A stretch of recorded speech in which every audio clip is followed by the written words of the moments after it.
तो अभी आपने देखा कि किस तरीके से पेंटिंग और लगातार मैं सबसे इसका फीडबैक भी ले रहा हूँ।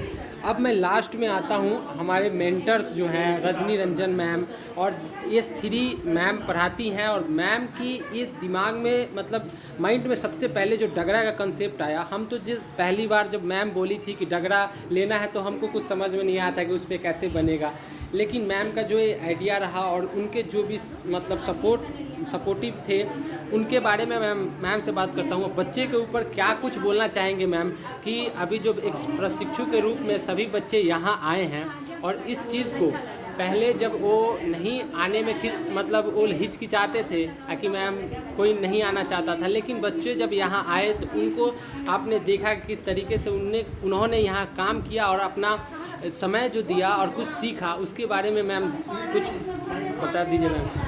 सबसे पहले तो मैं अपने प्रशिक्षुओं को धन्यवाद दूँगी, लता मैम का धन्यवाद दूँगी, उर्मिला मैम का धन्यवाद दूँगी, मैम का भी धन्यवाद दूँगी कि इन लोगों ने अपना कीमती समय हमें प्रदान की।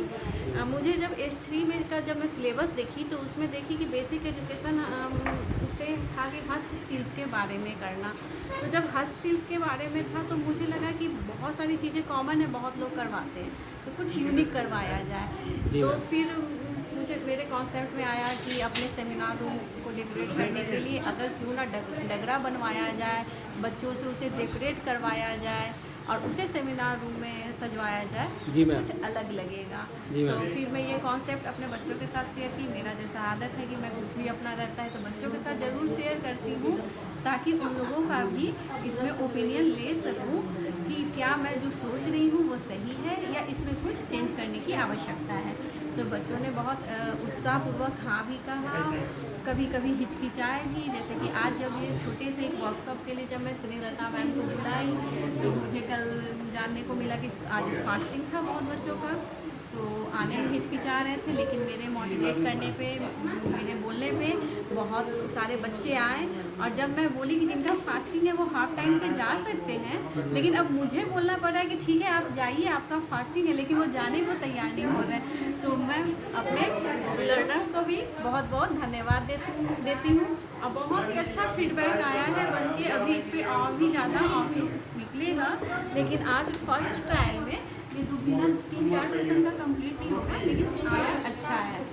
जी मैम, तो जैसे कि मैम ये तो ठीक है मैम, आपने मैम ये तो बच्चों के बारे में आपने बता दिया, लेकिन एक चीज़ आप बताइए मैम कि ये जो हमारे कॉलेज का भी सपोर्ट रहा इसमें, उन्होंने आज का पूरा मतलब पूरे पीरियड हम लोगों को दिया गया कॉलेज की तरफ से, इसके लिए प्रिंसिपल मैम के लिए या उर्मिला मैम जो हम लोग के पर्दे के पीछे जो काम करती हैं, उनके बारे में मतलब भी कुछ मतलब बताइए मैम। उर्मिला मैम का बहुत बड़ा सपोर्ट रहा।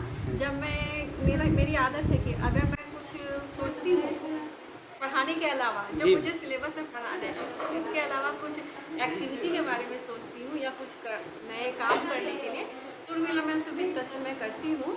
तो फिर जब मैं ये बात रखी तो मैम सपोर्ट बोली चलिए बहुत अच्छे से हो जाएगा, जो हम ऐसे करवा देंगे। तो फिर मुझे और एक रास्ता मिला। तब तक मेरे भी कॉन्सेप्ट में था कि हाँ डगरा पे ब्रश वगैरह बच्चे चला देंगे, हो जाएगा। अब रही बात की तो हमारी प्रिंसिपल मैम का भी बहुत बड़ा सहयोग रहा। हमने प्रिंसिपल मैम से बात की, अपनी निर्देशिका डॉक्टर मृदुला प्रकाश मैम से भी बात की। कभी भी उन लोगों ने नहीं रोका, हमेशा हमें मोटिवेट करते हुए कि हाँ जाओ तुम अच्छे से काम करो, हमें विश्वास है कि तुम अच्छे से कोई भी काम कर सकते हो। जी बहुत बहुत धन्यवाद मैम इसके लिए। तो